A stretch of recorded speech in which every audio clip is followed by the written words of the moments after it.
നമഃ. ഏവർക്കും പ്രണാമം. നമുക്ക് ശ്രീ വാൽമീകി രാമായണത്തിലേക്ക് തന്നെ മടങ്ങാം. മഹാത്മാവായ സുഗ്രീവൻ്റെ ലോകം ഞെട്ടത്തക്ക വിധത്തിൽ അലറിക്കൊണ്ടുള്ള പോർവിളി അന്തപുരത്തിലിരിക്കുന്ന ബാലി കേട്ടു. സകല ജീവികളെയും കിടുകിടെ വിറപ്പിക്കുന്ന നിനാദം ബാലിയുടെ മദ്യലഹരി ഒഴിപ്പിക്കുക മാത്രമല്ല, വർദ്ധിച്ച കോപം ഉണ്ടാക്കുകയും ചെയ്തു. ക്രോധാവിഷ്ടനായ ബാലി സന്ധ്യാസൂര്യനെ പോലെ ആകെ രക്തച്ചവിയാർന്നു. നിറപ്പകർച്ചയാർന്ന ദിനേശനെ പോലെ അല്പസമയം നിറം കെട്ട പോലെയായി. ദംഷ്ട്ര കൊണ്ട് താരാളവദനായ കപീശ്വരൻ രോക്ഷത്താൽ ആളുന്ന അഗ്നിയെപ്പോലെ, ചെന്താമരപ്പൂ വികസിച്ചു നിൽക്കുന്ന സരസിനെ പോലെ കാന്തിയോടെ എഴുന്നേറ്റു. പോർവിളി വീണ്ടും കേട്ടു. അസഹ്യമായ അനുജന്റെ അലർച്ച ബാലിയെ ഭൂമി പിളർക്കത്തക്ക വിധം പാദപതനം ചെയ്യിച്ചു. അടരിന് പുറപ്പെട്ടു.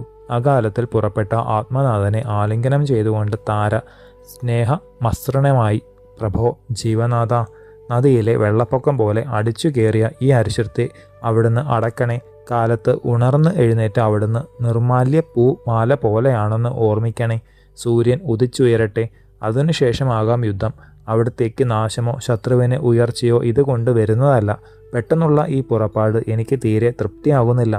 അവിടുത്തെ ഈ ഉദ്യമത്തിൽ തടയുവാൻ ചെറിയൊരു കാരണവും ഉണ്ട്. ഞാൻ പറയുന്നത് ശ്രദ്ധിക്കണേ. മുമ്പ് വന്ന യുദ്ധം ചെയ്ത് അങ്ങയുടെ അടിയേറ്റ് ഓടിപ്പോയവനാണ് ഇപ്പോൾ വീണ്ടും വരുന്നത്. അവിടുത്തെ മർദ്ദനം കൊണ്ട് അവശനായി ജീവനെയും കൊണ്ട് പോയവൻ പിന്നെയും പോരിന് വിളിക്കുന്നതിൽ സംശയം തോന്നുന്നു. ഇത്രമാത്രം ഉത്സാഹം, കുറുമ്പ്, വാശി, അലറുന്ന ശബ്ദം ഇതെല്ലാം ഉണ്ടാകാൻ കാരണം ഒട്ടും നിസ്സാരമാവുകയില്ല. അതിശക്തമായ സഹായത്തോടെയാണ് സുഗ്രീവൻ ഇപ്പോൾ വന്നിട്ടുള്ളത്. സംശയമില്ല. തികച്ചും തുണയില്ലാതെ ഇങ്ങനെ സിംഹനാദം പുറപ്പെടുവിക്കുന്നതല്ല, ഉണ്ടാകുന്നതുമല്ല. സുഗ്രീവൻ സ്വതവേ ബുദ്ധിമാനും സമർത്ഥനുമാണെന്ന് ഓർക്കണം. വീരപരീക്ഷയിൽ സംതൃപ്തനായെങ്കിൽ മാത്രമേ ഒരുവനെ സുഹൃത്താക്കി സ്വീകരിക്കൂ. പ്രഭോ, നമ്മുടെ ഉണ്ണി അംഗദൻ ചില വർത്തമാനങ്ങൾ പറയുകയുണ്ടായി. അവിടത്തേക്ക് ഇഷ്ടപ്രദമായ ആ കാര്യവും ഞാൻ പറയാം, ശ്രദ്ധിക്കണേ. വനാന്തര പ്രദേശങ്ങളിലേക്ക് അവൻ പോയിരുന്നു അത്രേ. ആ സമയം ചാരന്മാരിൽ ചിലർ പറഞ്ഞതാണത്. അയോധ്യാധിപതിയായ ദശരഥ മഹാരാജാവിൻ്റെ നന്ദനന്മാർ, മഹാശക്തന്മാർ കൂടി യുദ്ധത്തിൽ ജയിക്കുവാൻ സാധിക്കാത്തവൻ, ഇക്ഷ്വാകു വംശജാതന്മാർ, അനശ്വര സത് യശസ്സാർന്ന ശ്രീരാമലക്ഷ്മണന്മാർ സുഗ്രീവഹിതം ചെയ്യുവാൻ വന്നിട്ടുണ്ടത്രേ. ശത്രുബലഹന്താവായ ശ്രീരാമൻ കാലാഗ്നി പോലെ ആർക്കും അടക്കുവാൻ കഴിയാത്ത അതുല്യശക്തനാണ്. സർവാസ്ത്രശസ്ത്രങ്ങളും അറിയുന്നവനാണ്.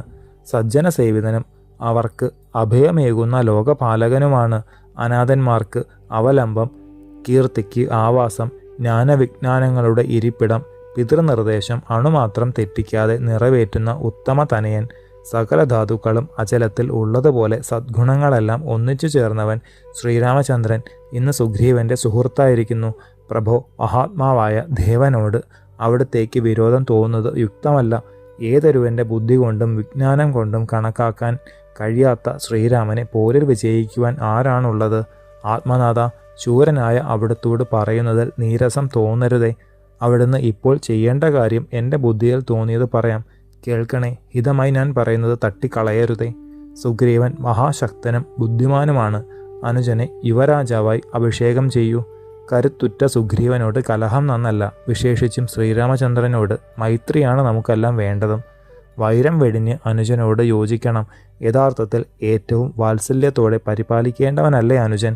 ഏതു വിധത്തിൽ നോക്കിയാലും അവിടത്തേക്ക് സുഗ്രീവനെ പോലെയുള്ളൊരു ബന്ധുവിനെ കിട്ടുകയില്ല.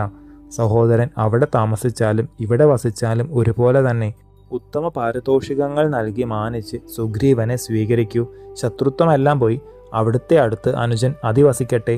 മഹാബലശാലിയായ സുഗ്രീവനോട് സ്നേഹമാണ് ആവശ്യം. സ്വന്തം സഹോദരനെ പോലെ വലുതായൊരു ബന്ധുവിനെ 3 ലോകങ്ങളിൽ തിരഞ്ഞാലും കിട്ടുന്നതല്ല. മറ്റൊരു വഴിയും ഈ ഘട്ടത്തിൽ നമുക്ക് ഉണ്ടെന്ന് തോന്നുന്നില്ല.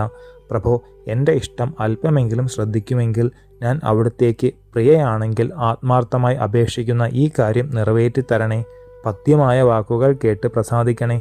ദേവേന്ദ്രതുല്യനായ ശ്രീരാമനിൽ വിരോധം ഉണ്ടാകരുതേ. ദ്വേഷം ഉപേക്ഷിച്ച് എൻ്റെ ആഗ്രഹം സദയം സാധിപ്പിക്കണേ. പഥ്യവും ഹിതവുമായ വാക്കുകളാണെങ്കിലും താരയുടെ ഉപദേശം ആ സന്ദർഭത്തിൽ ബാലിക്ക് തീരെ ഹൃദ്യമായില്ല. കാലഭാഷ കുടുക്കിൽപ്പെട്ട അവൻ്റെ നാശകാലത്തിൽ സഹധർമ്മനിയുടെ ഹിതോപദേശം വിപരീതമായിട്ടാണ് തോന്നിയത്. ശേഷം ചരിതം നമുക്ക് അടുത്ത ഭാഗത്തിലൂടെ കാണാം. ഗുരുപാദങ്ങളിൽ സാഷ്ടാംഗ പ്രണാമത്തോടെ നമസ്കാരം.